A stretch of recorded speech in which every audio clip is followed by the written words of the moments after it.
Let's talk about this important point. For a polynomial of degree n, कोई भी एक polynomial है degree n का, p of x, then the graph of y equal to p of x intersects the x axis at most n points.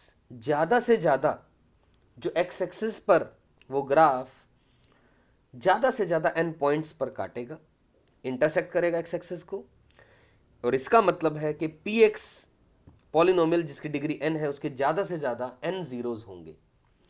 इस बात को समझाने के लिए छोटा सा एक और एग्जाम्पल लूंगा मैं, ध्यान से देखो। मान लो let us talk about only a quadratic, let us say एक क्वाड्रेटिक का ही एग्जाम्पल लिया जाए, क्वाड्रेटिक पॉलिनोमियल, यानी मैंने डिग्री 2 पॉलिनोमियल का ही एग्जाम्पल आपके लिए लिया, ठीक। And let us talk about the upward parabola, upward parabola.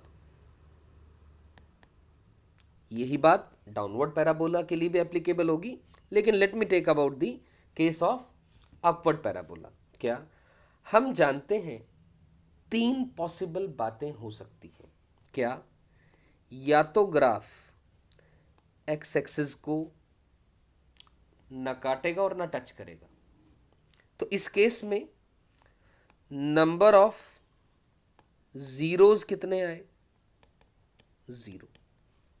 दूसरा केस, अगर एक्स एक्सिस के ग्राफ को टच किया गया, ग्राफ ने एक्स एक्सिस को टच किया, तो नंबर ऑफ जीरोज कितने आए?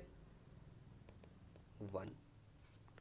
और अगर एक्स एक्सिस को काटा गया तो नंबर ऑफ जीरोज कितने आए? 2। ये बात समझ में आ रही है मेरी? तो ध्यान से देखें, ये जो पॉलिनोमियल है, क्वाड्रेटिक पॉलिनोमियल है, इसकी डिग्री हम सब जानते हैं 2 होती है। This is a polynomial of degree 2। Late us से अपवर्ड पैराबोला की बात मैंने कर ली थी यहां पर, यानी a positive y is equal to ax square plus bx plus c के अंदर में, ठीक। हमने देखा डिग्री 2 होने के बावजूद ये जरूरी नहीं है कि 2 ही जीरोज आए, लेकिन हम ये कह रहे हैं ज्यादा से ज्यादा 2 जीरोज आएंगे। ये बात समझनी बहुत जरूरी है। जितने पीछे एग्जाम्पल अभी मैंने इसी टॉपिक के लिए आपको समझाने के लिए, I am just trying to make you understand कि एक पॉलिनोमियल की जितनी डिग्री होगी ज्यादा से ज्यादा उतने जीरोज होंगे, उससे कम भी हो सकते हैं। ये हमने देखा डिग्री 2 होने के बावजूद। इसका एग्जाम्पल मैं लिख दूं अगर आपके लिए, late us say y equal to x square plus x plus 1, इसकी कोई भी जीरोज नहीं आएंगी। और मान लो मैं इस केस में एग्जाम्पल लिख दूं, नंबर ऑफ जीरोज 1 है, तो y is equal to let us say x minus 1 का होल स्क्वायर।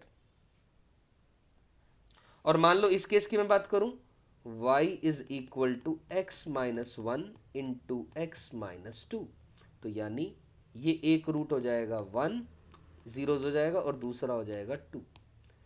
अभी मैंने हर जगह आपसे जीरोज की बातें करी। रूट्स की बात तब करते हैं जब वो पॉलिनोमियल को जीरो से इक्वेट कर दिया जाता है, तो वो एक इक्वेशन बन जाती है। भले वो क्वाड्रेटिक इक्वेशन है, भले वो क्यूबिक इक्वेशन है, भले वो बाई क्वाड्रेटिक इक्वेशन है, या भले वो एक लीनियर इक्वेशन है। उस केस में जीरोज के बजाय इक्वेशन के वो रूट्स कहलाते हैं। ऐसा हम ऑलरेडी डिस्कस कर चुके हैं। तो आई होप ये जो पॉइंट लिखा ये सभी को समझ में बहुत अच्छे से आ गया होगा। मेरी बात क्लियर है सभी को?